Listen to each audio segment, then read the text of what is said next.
సత్తెనపల్లి నియోజకవర్గంలో వావిలాల స్ఫూర్తితో స్వతంత్ర అభ్యర్థిగా పోటీ చేస్తున్నానని జనసేన మాజీ సమన్వయకర్త వెంకట అప్పారావు అన్నారు. నియోజకవర్గంలో స్థానిక నాయకత్వం లోపించిందన్నారు.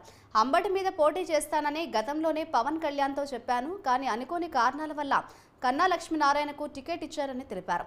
టికెట్ రాకపోయినా కూడా తాను ఎల్లప్పుడూ మెగా ఫ్యామిలీకి అభిమానిగానే ఉంటానని ఈ నెల 23న నామినేషన్ దాఖలు చేయనున్నట్లు వెంకట అప్పారావు తెలిపారు.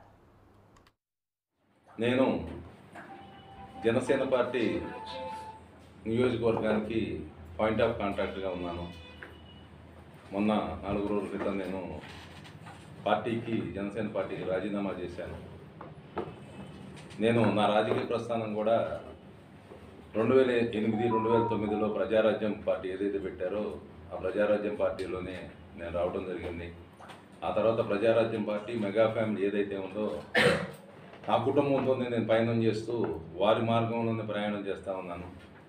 2022 సంవత్సరంలో 18వ తారీఖు 12వ నెల దూడిపాడులో కూడా కౌలు రైతు భరోసా యాత్ర ఏర్పాటు చేసి పవన్ కళ్యాణ్ గారి ఆధ్వర్యంలో ఆ సభ ఏర్పాటు చేసి ఆయన చేత శభాష్ అనిపించుకొని ఆయన చేతనే కండవా కప్పించుకొని పార్టీలో చేరి ఏదైతే అంబటి రాంబాబు విషయాలు ఉన్నాయో, తోక గంగమ్మ విషయం కావచ్చు, అవినీతిమైన అక్రమాలమైన స్థానిక సమస్యలమైన ప్రజా పోరాటాల మీద అన్నిటి మీద వచ్చేసి జనసేన పార్టీని నియోజకవర్గంలో పెద్ద ఎత్తున ముందుకు తీసుకెళ్ళాము. హైదరాబాద్ రామంతపూర్లో ప్రధాన రహదారి పక్కనే ఉన్న కట్టమై